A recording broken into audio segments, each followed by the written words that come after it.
Hey everybody, Doc Canuto here for another episode of some golf fitness exercises.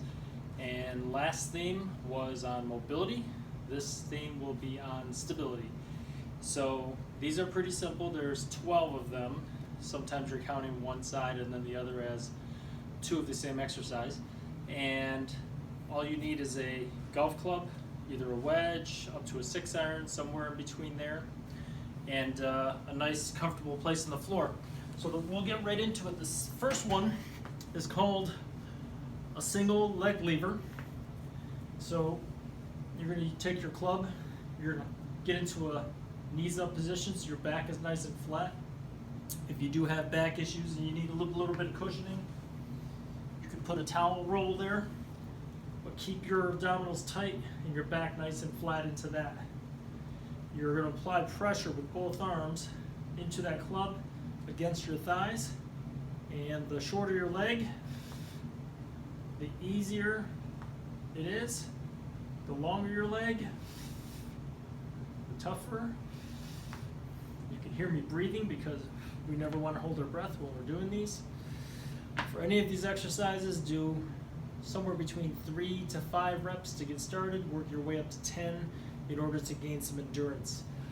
Those are just arbitrary numbers to pick, but of course you always want to try and fatigue the target area.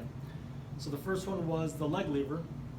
The second one is very similar. You're going to get into that same position but with one side. So you're working here in this connection, and then you're working the opposite, hip extensors, the hamstrings and the butt. So do your 3 to 5 reps on one side. Keep the abdominals tight, 3 to 5 reps on the other side.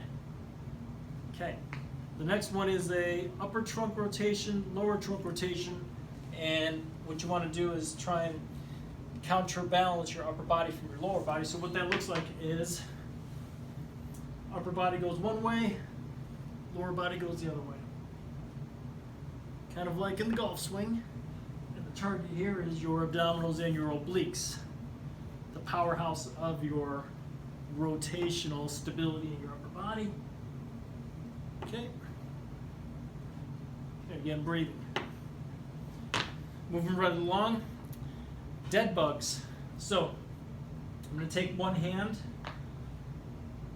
create a straight line between my upper arm and my opposite foot, and then I'm just going to keep my right arm and left foot connected as my right side leg and left arm oppose.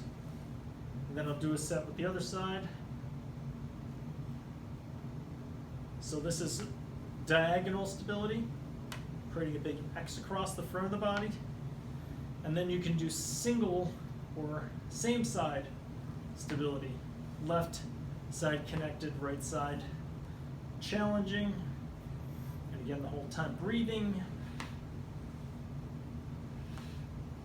Okay. Working on that front chain again. Sit up overhead presses, so your legs can be straight or slightly bent, but I'm going to exhale as I lift, and then overhead press at the top.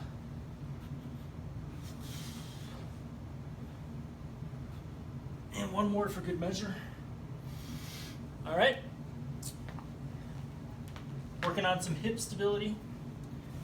So this is the hip I want to stabilize on, and then we want to actually stretch this side and get weight into the left side.